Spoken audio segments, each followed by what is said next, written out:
Hello and welcome to another edition of the Hitting the Hardwood podcast, your home for all the latest Minnesota Lynx and WNBA news, analysis, and coverage. Thank you for tuning in to another episode. I'm your host, Mitchell Hansen, and we officially have the first Hitting the Hardwood podcast of the 2025 calendar year. Happy New Year, belated New Year to all of you, and I hope you had a good holiday. Hope you had a good New Year. And I hope you're ready for some basketball. I hope you're ready for some WNBA action, some basketball in general, because we're entering a pretty hectic time, a busy time, not only in the WNBA off season, but with women's basketball, with college basketball, with off season play, and kind of everything in between. So once we flip the calendar year from 24 to 25. Or to a new year, I should say, that January gets pretty busy, and that's what we're about to embark upon, and what we're about to start here, which is great. I mean, for basketball fans, this is a wonderful time of the year, as we wait patiently for the start of the 2025 WNBA season. But as I mentioned, we do have some things taking place in the offseason. Obviously, free agency is going to be picking up here as you're listening to this podcast, and as we continue on through the rest of January, and as we get into officially being able to sign players, or kind of having those players officially sign their contracts starting February 1, we will probably see a lot of, well, I shouldn't say probably, we will see a lot of short-term contracts that will be signed this offseason by free agents. Just because of the new CBA that will be coming here soon or over the next year. So that's one thing to keep into account, or take into account, and kind of keep in the back of your mind as free agency unfolds. As I mentioned, with the off season, along with free agency, there are players that are obviously playing right now, not only overseas but here in the United States. With the start of Unrivaled in February, we'll get Athletes Unlimited that picks up, but it's Unrivaled was a phenomenal opening week as you're listening to this podcast. It's been a phenomenal start to that league, and it's seen great viewership, excitement, as well as the action and the competition that is on the floor is quite entertaining. So it'll be fun to watch that unfold here as the season progresses and as the off season progresses. And then, as I mentioned, players overseas, a lot of players are having some great seasons overseas as their off season seasons continue. So it's fun to watch those. As always, you can catch my weekly Lynx off season update if you're looking specifically for Lynx players at Canis Hoopus, canishoopus.com. You can find that every week. You can find it on my social medias every Monday. Looking back on the last week for Lynx players, like I said, specifically that are playing across the globe. So keep a lookout out for that every Monday as we progress and continue to inch closer to the start of training camp and ultimately the 2025 WNBA season. But with that said, I kind of quickly went over everything that is going to be taking place, or that is taking place right now here in the WNBA off season. But with my guests that I have on the podcast this week, we dive into all of it. We kind of go more in depth into not only free agency, but why the CBA and the new CBA deal, how that might impact not only this off season but next off season. Why players will be signing some short contracts, and kind of why we might see movement this offseason, or leading up to to the upcoming season, and we might see some movement here in free agency here very soon. But we jump into all of that. We talk about Unrivaled. We talk about women's basketball. We talk about the growth of the game. Kind of the whole gamut of everything. And the guest that I do have on the podcast this week, she's somebody that I've had on the podcast before. I believe this is her second appearance. She was, I want to say it was last season that or it was even last off season that she had joined me here on Hitting the Hardwood. But as ESPN's Alexa PhilIppou, who does a phenomenal job covering the WNBA, covering women's basketball. Like I said, she does a great job. She's a great follow. If you don't follow her already, if you don't follow her work, her written work, her on social media, you need to be doing so. And she does a great job, like I said, in covering the game, spanning from college to the WNBA. But it was a great conversation with her. Like I said, we talked a little bit about basically everything from the college game to the WNBA, and kind of what is all unfolding here right now. So without further ado, let's jump right into the podcast with ESPN's Alexa PhilIppou. Alexa, how are you doing? I am doing A-okay. Now Oh, ask me in a week or 10 days, and I might have a completely different answer as we get free agency underway. yeah, let's kind of dive right into that. Like you just mentioned, free agency is kind of on the cusp of a beginning. It's technically here, but the actual moves itself will be getting underway here soon. What's everything been like so far, and just kind of for you personally, kind of preparing for everything.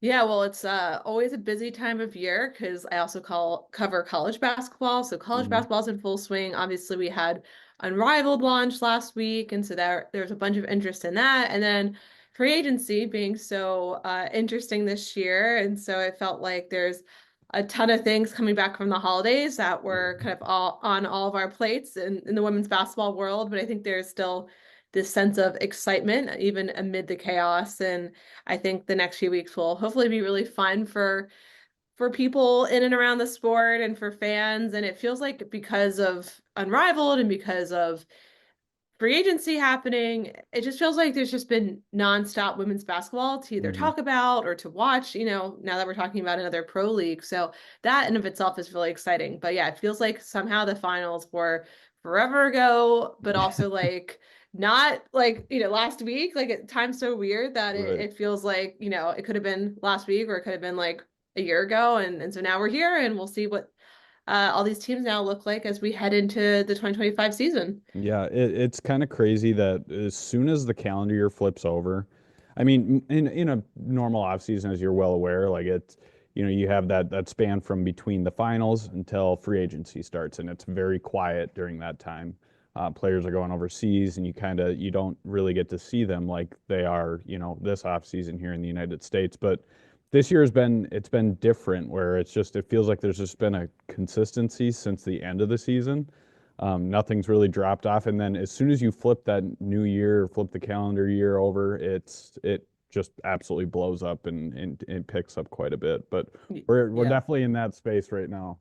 Yep. And then we had the expansion draft too. I hadn't Right, even mentioned exactly. that earlier. So that was obviously movement and a ton of interest in how the Valkyries constructed their, first roster. So it just has been, the draft lottery. I mean, there's so many things. And I feel like, I mean, this is all just a precursor to next year when everyone's a free agent and two new expansion teams are coming in. So Right. yes, I'm already stressed about 2026 if you can't tell, but one year at a time. Yeah, absolutely.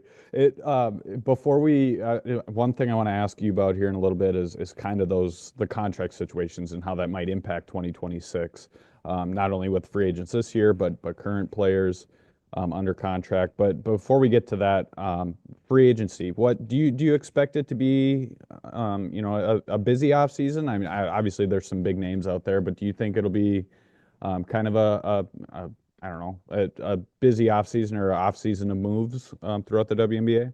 Yeah, I think we're going to see some pretty interesting moves. I mean, we already know Satu Sabally is leaving Dallas. She announced Mhm. that on her own a few weeks ago at Unrivaled. And so I think that's maybe one of several big names that we'll see on different teams. And I'm very curious to look out for just because of the contract situation, as you alluded to, if players are going to be on 1 year deals, is that going to allow them to maybe consider, I don't want to say like taking a risk because that seems like a bad thing, but like, are they going to make decisions or like maybe try out a fit with a team that maybe they wouldn't have if it was a situation where they'd want to sign a longer term deal? Because if Mhm. you're just doing something for 1 year and you want to give something a shot, whether or not it's a team or a city or playing alongside certain teammates, I just wonder if we're going to see some like interesting decision making and the idea being, well, it's just a 1 year deal. We'll see how it goes. Plus, we have so many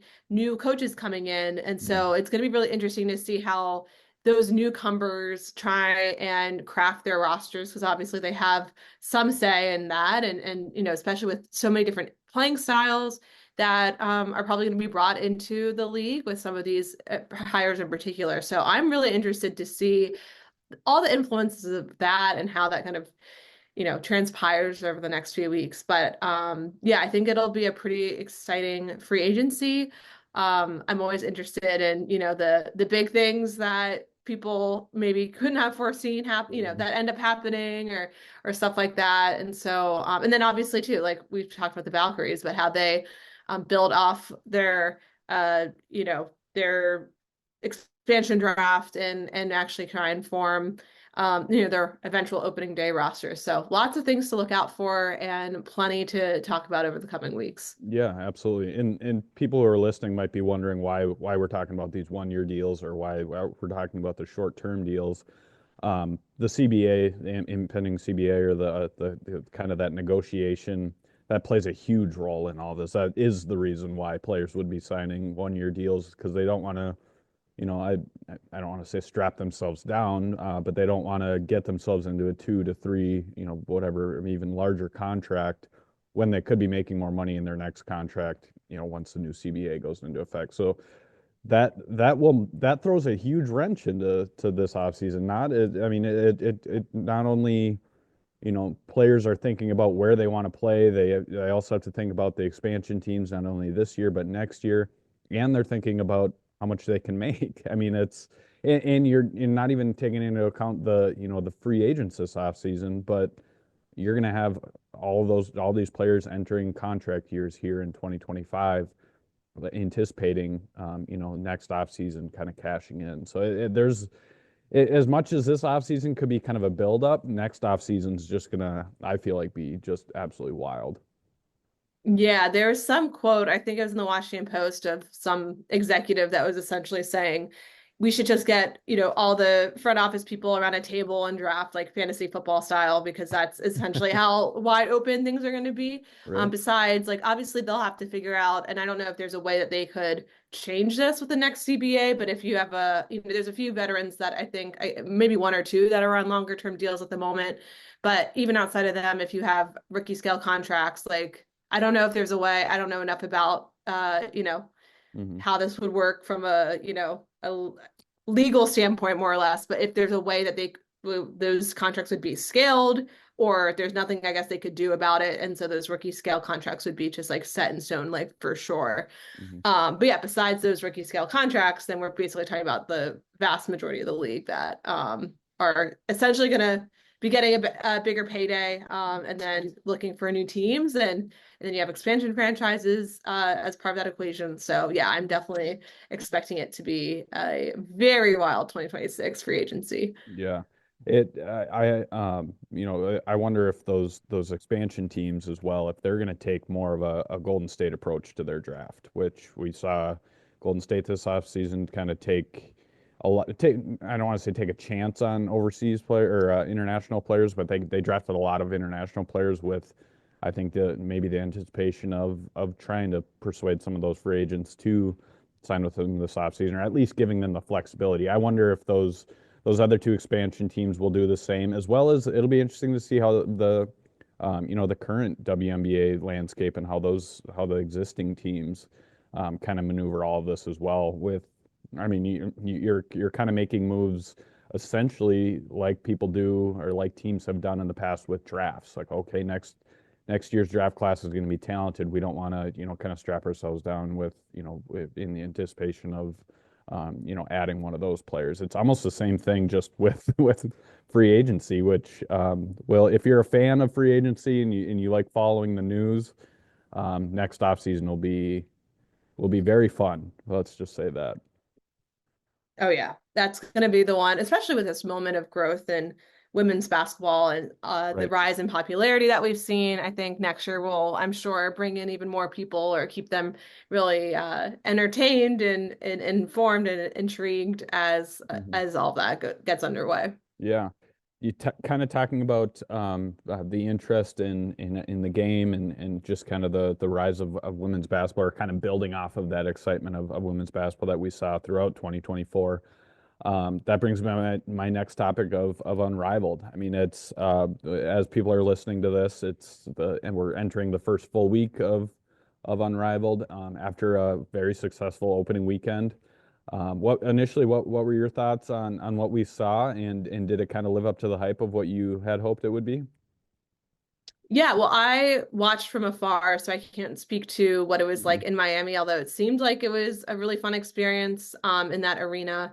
So I think for the most part, the games lived up to the hype, and there were so many questions over how the style of play would work because it's not quite, FIBA 3-on-3, which a lot of people might have been used to watching, but it's also obviously not 5-on-5. I felt like it was almost like a mix. Like it felt like 5-on-5 at times because it was, I would say full court, but obviously it's a compressed full court. But then obviously there are times when, you realize like there's no defensive help because it's 3-on-3, or because also to like the quick shot clock. And I think maybe because it's also 3-on-3, like some teams were playing like more ISO ball or shooting earlier in the shot clock. And some teams were like a little bit more methodical and running sets. Hmm. So there was a variety in that, and from that standpoint. And so I think in general, though, people seem to receive it really well. I'm so interested to see what the ratings were because they were on TNT Friday and then True TV on Saturday. So that'll be interesting to see, like outside of the actual arena, like how did everyone else, I guess, view it or consume it? Because obviously that arena too, it's fairly small. I think it's like what 800 or 900 people that can fit Yeah. in there, and from a fan standpoint, so I'm sure like the TV numbers will be really important for them. So I think for me, it's like I'm really interested to see like what actually the league looks like outside of this like opening weekend, because obviously Hmm. everyone is like so interested to see how it how it works and how it goes and whatnot. So I'm really curious to see like, are people what does it look like in February? Like how are the players, like they seem really into it and really competitive, and they were talking about kind of like the bubble environment, but then you're like around the people that you lose to and how that can be kind of tough and stuff. And Yeah. so I guess from like the player standpoint, from the game standpoint, from an interest standpoint, I'm so curious to see like how that how that looks throughout the season. And obviously, like they're going to have that one-on-one tournament, which I think will be really cool. Like I think fans will love to watch that. And then eventually they'll get to their playoffs, which I think are a pretty short format. I think it's like 2 days or something. Hmm. Like the top four teams make it, if I remember correctly. So yeah, so I think like they probably, I'm assuming they were probably pretty happy with how it all went. Like everyone's that I saw like talking about it online was really engaged and intrigued. So now I just am really interested to see how they continue to build off of it, and what this looks like, even like well beyond this year, obviously. But Hmm. the games themselves I thought were pretty fun to watch. And I mean, I'll probably be watching tonight because we have another pair of games as well. So Yeah. getting to see some more of these teams kind of develop that chemistry together, some stars, like obviously like really fun to see like just certain players go off and get in on heaters and such. So Hmm. how did you what did you think of it from the I first weekend? honestly, I thought it was great. It felt to me almost more like an all-star kind of feel, like vibe and feel to it. And mainly that's for just kind of the way the players were interacting, just maybe the access to some of the Right. players, whether it was on the broadcast or whatever it may be. It felt more like a kind of an all-star tournament style, which is I loved and I thought it was great. But I do agree with you that it'll be interesting to see how that all develops, how maybe the personalities, maybe the tensions and kind of the competitiveness, how that plays into effect too throughout the 9 weeks, and just seeing how that might play into effect. Because you talked about the bubble and how it's kind of a similar feel. It's to me, I think it is a very similar feel, or it might be the similar feel for those players, but there's also such a smaller group of them too, which it'll be interesting to see Right. how that dynamic works out. Because you don't have, let's say even 80 players or something in the bubble like you would have, down in Florida. Now you have 36, and it'll be interesting to see how those personalities. I know they all get along. They all, they're all probably great off the court, but I wonder how that is going to work. Just being around each other as much as they will be, and as much as they even have been already. But either way, it's fun. It's great to watch it. It's great that we have basketball visible here during the off season. I think that not only helps the WNBA, helps these players with their brands and kind of their name and their recognition, but it to me it just helps the game. It helps women's basketball. It helps everything. It helps the WNBA figure out how they're going to improve, whether it becomes with how they attack their different deals, or how they kind of market their product. But I think it'll only improve everything, and I think it's just the launching pad right now, which is great. But Yeah. Yeah, it's for sure. It's I'm great. Like I was thinking about like Chelsea Gray having that like ridiculous like yeah, behind that like she threw the ball behind her head assist, and I was like I actually don't know if it ended up on Sports Center like top 10, but I was like, yeah, even if it's just like little stuff like that, like the more that these players their plays getting highlighted, obviously their hmm personalities are getting highlighted, because it's just so hard to do that, or for players to have that opportunity, even if they are playing overseas, just with the time difference and accessibility of games, it's just a lot more difficult. So I think this will be a great opportunity for them to shine, obviously with their play, and then everything off the court too. yeah. It was kind of interesting. I My last episode I had Kayla McBride on, and this was before Unrivaled had started, and she kind of talked about. I asked her what it was like to not only be in as part of Unrivaled. Obviously, she hadn't gone down to Miami just yet, but also just staying here in the United States. And she's been a player like a lot of other players that immediately she'll go overseas and play overseas right after, right at the end of the WNBA season. And normally she comes back, at basically the last chance she can, leading up to the WNBA season. And she kind of talked about how, and I hadn't really thought of this just because it's normal for me, but it's not normal, I guess, for her and a lot of other players. But she's like, I got to spend time with my family over Thanksgiving. I haven't been able to do Right, that for forever. She's like, I was home for Christmas. I was home for, she would have been home for New Year's. Like, she's like, and she also said too, she's like, I got to just do nothing, which is great. And she's like, right. Normally I'm heading overseas, or I'm playing every other day, or whatever it may be that their schedule is overseas. And that weighs on players. You hear from, I'm sure you've heard from players endless times, that it gets to be a lot. To play every day throughout the year. You're playing year round, you're traveling, you're away from your family. That weighs on you. So it's the other side of things, not even just basketball related, but just for these players mentally, I think will benefit them so much. And also it helps when you're getting properly compensated too, which is great. And hopefully it only continues to rise from there. But Yeah, I'm sure. Well, it's funny, the physical standpoint. I was thinking about that a little bit this weekend, because I'm sure like having, 9 weeks or 8 weeks, whatever, of playing in Miami is not like what a like I know like the overseas seasons can vary. Like some players Mhm. go over for shorter stints, some stay longer, like you were talking about Kayla McBride.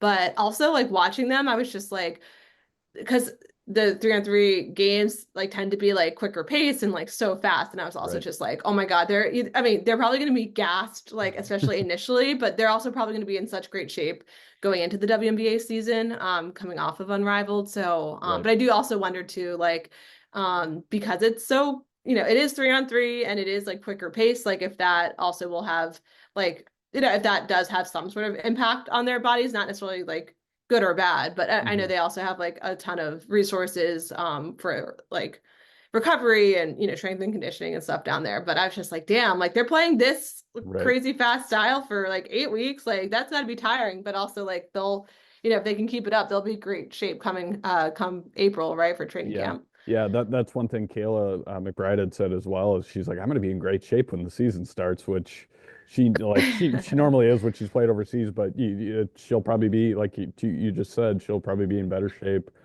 with this style. And I actually noticed after the first game that the Laces played, I don't know if it was the lighting in the arena or what, but on the broadcast, Kayla McBride was interviewed after the game, or after they had won, and you could just tell her whole face was red. She just looked exhausted. And I'm like, I mean, it is the first game, but after some, some time away, so you kind of expect that. But I'm like, she's gonna, I mean, a lot of those players, it's good, good, conditioning for them to get them ready, which will only help the WNBA product and kind of allowing them to hit the ground running, which is great for everybody, I think. Yeah, for sure. When it comes to just kind of women's basketball at large, you talked about you covering the college game, and I know you have some games that you're going to be watching here as right after we're done recording this. But what do you think of the current state of women's basketball, whether that be the college game, the WNBA, what we're seeing in this off season? What do you think about the current state of women's basketball, where it's at, and kind of how it can continue to grow from here? Yeah, I think it's in a great spot. I mean, kind of what we were talking about earlier. I don't remember a time where like women's basketball has been a really prominent part of the sports conversation for so long, because I feel like it started with the like last college season, then went into the WNBA with obviously such a exciting rookie class coming in, led by Caitlin Clark. And then really just with all the different things that were happening this offseason that we were talking about, and Unrivaled being the most recent one. I think it's just been it hasn't really been irrelevant at any point, it feels like, even though there's obviously been a ton of other sports things happening, including Super Bowl coming up and college national championship tonight. But I do feel like also too, like now's the time where the interest even gets more Hmm. pronounced, because at least like something I've noticed with ESPN is like once we hit, late February, March after the Super Bowl, after college football's done, then it's like everyone's in on March Madness. So obviously that's about whatever we're thinking, like 5, 6-ish weeks away, I guess. And Mhm. so everything's going to build up for a really exciting tournament, I'm hoping. And then that'll obviously go right into the WNBA season. I think I'm really interested to see what like the tournament excitement looks like this year, because obviously Caitlin Clark, Angel Reese, players like Cameron Brink and all them were like really big draws. But I do feel like we Mhm. still have a lot of star power on the college side with Juju Watkins, Paige Beckers, Hannah Hidalgo's having, a tremendous season. So I think, some of those stars will have a lot of people watching as we get to March. And then with free agency coming up, I think like with both the star power that's going to be on the move, but also just like some of these exciting changes that we might see different teams make, and teams emerging as contenders, then there's going to be a ton of interest to get right into the 2025 WNBA season. So I think we're in a really great place. It'll be fascinating though, because obviously this next year is going to determine a lot for Mhm. women's pro basketball, at least, because we have the CBA negotiations that are going to be, hopefully they'll have that all kind of wrapped up over the next year, so that we'll have a new CBA, or I say we, it's not like I'm not part of the CBA negotiations. The league and the players will have a new CBA. And then, we'll see what the media deal kicking in, the new 2.2 billion media deal, $2.2 billion media deal, I should say, Mhm. how that all starts to look once that comes into effect. So we have some really big things. And then, of course, as we were talking about earlier, the free agency frenzy that'll happen in 26. So I think this is like maybe some of the most monumental, like Mhm. one of the most monumental stretches for the WNBA and women's college, or I won't say women's college basketball, but like women's basketball like writ large. Yeah. That'll be coming up over the next year, because so many big things are really like ready to be shaped, and so Mhm. obviously we'll have to see what that looks like, and all the fallout from it. So I think it'll be a really transformative year. But we don't exactly know what it'll look like, a year from now, 2 years from now. Hmm. Yeah, it almost feels like the 2024 year. Now, it was a, historic year for women's basketball for multiple reasons, but it almost feels like the 2024 year, not specifically WNBA, but just women's basketball at large, spanning from college to the WNBA. It seemed like 24 was the year that it set the foundation, or kind of blew up. Now it's about, okay, how do you maximize that? How do you continue to grow it? How does everybody from the WNBA to the players to, the college game to whatever it may be, broadcast teams and kind of media outlets. How do we make this even bigger and to kind of take advantage of it? And you see a lot of that happening already. But it almost seems like 24 set the stage, and now it's kind of gonna hopefully take off from here. And the amount of times that we've also said, you said, it was a historic season or kind of monumental time. The amount of times we've said that, I feel like over the last year has been endless, which is great. I mean, that's an awesome thing. Nafisa Collier said it the other day with when they had the opening weekend or opening night of Unrivaled. She said we're making history, or the history's been made, and it's like it feels like we've been saying that endless times, from Caitlin Clark being in college to Caitlin Clark jumping into the WNBA, and kind of the record numbers that we've seen in the W. And it's great. Regardless, it's great. It's great to see women's basketball continue to expand, and now that we have even more talent in college and soon to be entering the WNBA, and we're going to have more opportunities and more job spots, roster spots, all of that stuff for those players. I think it's only going to continue to grow from here, and we get to watch women's basketball year round, which is Yes. phenomenal. That's something that I don't think anybody's upset about. So that's well, at least I'm not. But it's great to see. Yeah, for sure. No, it feels like women's basketball almost like proved its mantle, or Yep. show that it's, here um essentially to stay, that it's and I think also too, like, I mean, coming and talking about it from even a Lynx perspective, like the fact that the ratings and the attendance and everything around the finals, when I don't know. I think there was like a little bit of like, of a question of like, all right, well, we know like Caitlin Clark is this like huge driver of interest, but like she was out of the playoffs super early. But obviously we saw with that incredible final series between two, unbelievable teams with Hmm. these incredible stars in Nafisa Collier and Brianna Stewart. And obviously there's other players around them too. I don't want to just distill it down to those two, Yeah. but the fact that that was, I think, such a tremendous success, and like the on-court play was, you couldn't have asked for that much more in terms of what that series delivered.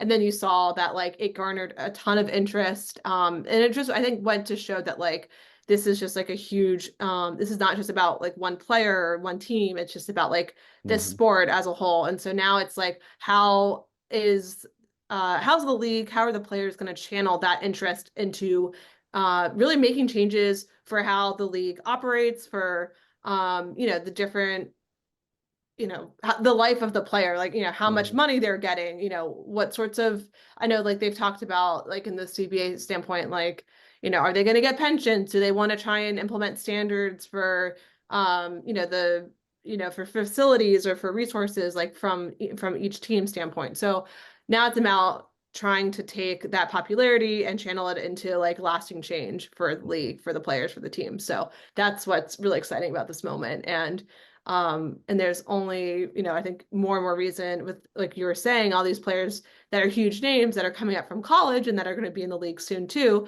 that that growth is only going to continue, and that this thing is going to continue to be on a really, really positive trajectory. Yeah. One thing that Cheryl Reeve had said, this was maybe a couple years ago, or she said it again, in 2024. But one thing that she said that always stuck with me, and I think it resonates with the conversation that we're having, or relates to the conversation we're having, is when it comes to people coming to the WNBA, or fans coming to WNBA games, rather, she always says, just come to one game and I promise you'll be hooked and you'll just want to come back and watch more, or watch it on TV or whatever.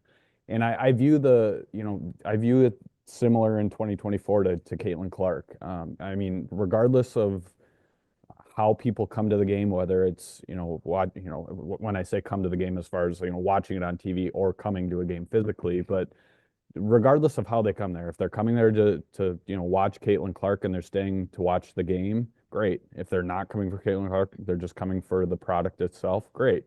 But regardless of how that's happening, if you can attract them and keep them there, that's ultimately what you're trying to do. And I view those two kind of instances or kind of examples as the same as, a lot of people did come to the WNBA and watch the product because Caitlin Clark was in the league or Angel Reese was in the league or you can name any, any of the top players that a lot of people enjoy watching or that a lot of people know. And if they're whoever they're coming to watch, they're staying for the game, and now they're here and they're hooked, which is the most important part. You want to keep those fans and you want to keep that interest. But and so that's one thing that I always take away from it is, a lot of people like to say, whether good or bad, the Caitlin Clark effect, but regardless, it's gonna be good for the game. It's good for women's basketball, and it's only gonna continue to kind of drive it up from here, which is ultimately what we all want.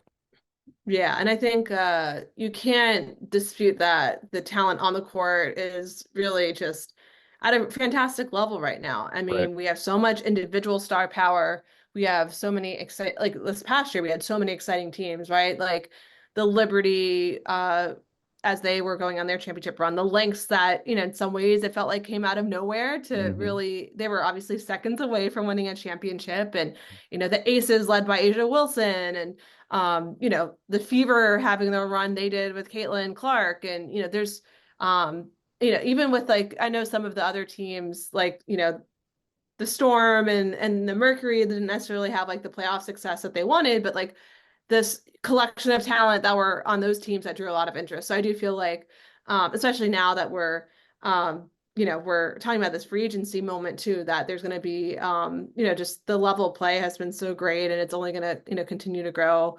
And so that's also just like, that's a testament to the players and, what they've brought night in and night out in this league and have done it honestly, like it's like the tradition of the WNBA, right? Like the Hmm. foundation that the players initially said in 1997 and is continuing to this day. So I think the league and the players are in a great place. They have some fantastic, players and stars that are kind of leading the charge and drawing people into watching the league.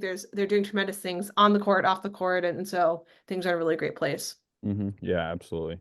Regardless of how it happens, I hope the game continues to grow. I hope women's basketball and the WNBA in general continue to grow. And it's been I gotta say it's been a lot of fun following you and your coverage of both the college basketball, the WNBA, just women's basketball at large. And I look forward to seeing even more coverage over the next as things are about to heat up over the next couple of months, and as well as even over the next year plus, which it'll be a lot of fun. But it's always fun following your work and seeing your coverage of everything as well. So I thank you for all that you do for the game as well. It only continues to drive up interest and continue to grow the game as well.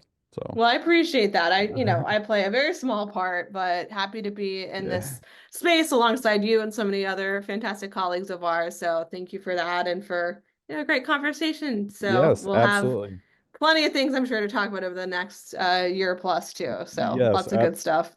absolutely. Get the coffee ready, get everything, or get the energy drinks ready because the next couple months or I guess weeks and months will be, I'm sure, very busy for you. So I appreciate you joining the podcast, you taking some time out of your schedule, and wishing you the best of luck here in the coming weeks and coming months, and looking forward to chatting with you sometime down the road.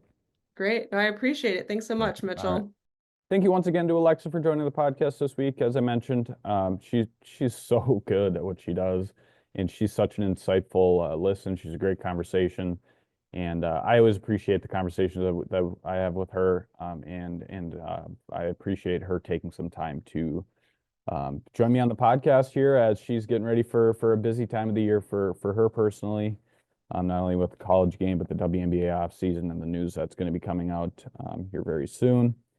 So I appreciate her taking some time and doing this also on short notice. She was great and accommodating with her time, and I'm glad we were able to find a time to make it work to chat here this off season. I also want to give a shout out to Jeremy Rushing, as I do every week for producing this podcast. Jeremy's been a great teammate since we started this a couple years ago, and I appreciate what Jeremy does in not only making me sound less as a crazy person, but just all of his work in getting these podcasts to you every week. So Jeremy, thank you for all you do for Hitting the Hardwood, and I appreciate all of your efforts to make this a success over the last few years. I also want to give a shout out to our partners here at Hitting the Hardwood. As I do always, I'm open to having a conversation with you, a business that you know of, and anything from small to large. If you or you know somebody that is interested in partnering with Hitting the Hardwood, send us an email at hittingthehardwood@gmail.com. I'm happy to have a conversation. We can kind of modify things to fit the needs of everybody, and make sure that we're partnering to ultimately benefit women's basketball, to ultimately grow the game, and to help both of us. So feel free to send us an email, and we'll get back to you as soon as we possibly can. But with that said, our three partners that we do currently have right now, BettorEdge, BETTOR edge.com. Go visit them at bettoredge.com. It's a great betting platform that you should all be taking advantage of. Minneapolis-based company. Those guys are phenomenal, and they're great people. They're great at what they do, and it's a great platform to place bets on and to play against your friends, bet by yourself, whatever that may be. So go check them out at BettorEdge. Fantasy Sports Evo is another one. That's been one of our newest partners. They've been phenomenal to deal with. Fantasy Sports Evo is, I honestly have used it, I think, every week. I'm currently using it during the NFL playoffs. You can use it for any sport. You can use it for the WNBA. You can use it for women's basketball. Anything that you that you can think of, they have it on there. But the unique thing about Fantasy Sports Evo is you bet on teams, not necessarily players or individuals. So it's, for example, like the NFL playoffs this week, let's give an example of the WNBA. So let's say you have a game that's taking place, or a slate of games that are taking place in a given day. You can join a league, for example, that is a 3-point league, and you're going to be betting on teams that make the most 3-pointers. That's just one example of the many things you can do on that platform. You're not betting on Kayla McBride and how many threes she's going to make. You're betting on how many threes the Minnesota Lynx make as a team. So it's a unique way. It's a different way of betting, and it's been a lot of fun to use that platform. So please go check them out at Fantasy Sports Evo. You can find all of their information on our website, on social media. And there are some specialty links in there as well that you can click on to go right to Fantasy Sports Evo, get some free play, cash from free play. That's the same thing with BettorEdge and Fantasy Sports Evo. So you can find all of that on our website underneath our partners tab. And then the final one is Homage, HOMAGE.com. Homage is a great vintage clothing store. They do a great job with a lot of WNBA gear, a lot of really any sporting gear that you would want and need. They do a phenomenal job, and they've been a great partner since day one, as well as BettorEdge has been since day one. But they do a great job in their merchandise. Their clothing is phenomenal. It's not only creative, but it's comfy. So check them out, homage.com, to get all of your latest WNBA gear or sporting gear at large. One last plug I want to make is our Patreon page, patreon.com/hitting the hardwood. You will, that's a mouthful, / but you can find a lot of exclusive content on there that you won't get anywhere else, especially throughout the off season. I'll be providing some exclusive content to our patrons. You get early access to podcasts. You get, obviously, our newsletter. You get all the stories that are coming out from me, all in one location, all to your email, at a very, very low cost. So please check that out. Test it out. Take a free trial, or kind of tool around with it, and check out our different membership tiers. Like I said, there are free trials available. But I promise that'll make it worth it, and I make it hopefully worth it to all of our patrons. I appreciate each and every one of them for being part of our Patreon community and supporting Hitting the Hardwood. Because anything that you can do support Hitting the Hardwood. And primarily that is through our Patreon page. That ensures the longevity of this podcast. I don't do it for the money, but it helps when you do get a little bit. It makes my time a little bit it gives me more time to be able to dedicate to this podcast. And it just makes it a little bit more worth it to me to kind of see that come through and to see the support of everybody. So anything you can do, I really appreciate it. Patreon.com/hitting the hardwood. Now, with that said, as I mentioned, we're entering a busy time here, the WNBA off season. I'm really looking forward to personally watching Unrivaled and seeing how that continues to unfold. I think it's going to be a phenomenal league. It's going to continue to gain an interest. It's going to only drive up the interest in the game in general, whether it's WNBA or women's basketball at large. But looking forward to that. Looking forward to seeing how the rest of the offseason plays out. Looking forward to how the Minnesota Lynx and the other teams attack free agency. And looking forward to seeing the women's basketball or college basketball season unfold as we lead up here into the WNBA draft and start preparing for the 2025 WNBA season. So I appreciate you listening. I hope you appreciated the podcast with Alexa PhilIppou, and we will talk to you here very soon. Hope you guys enjoy your week.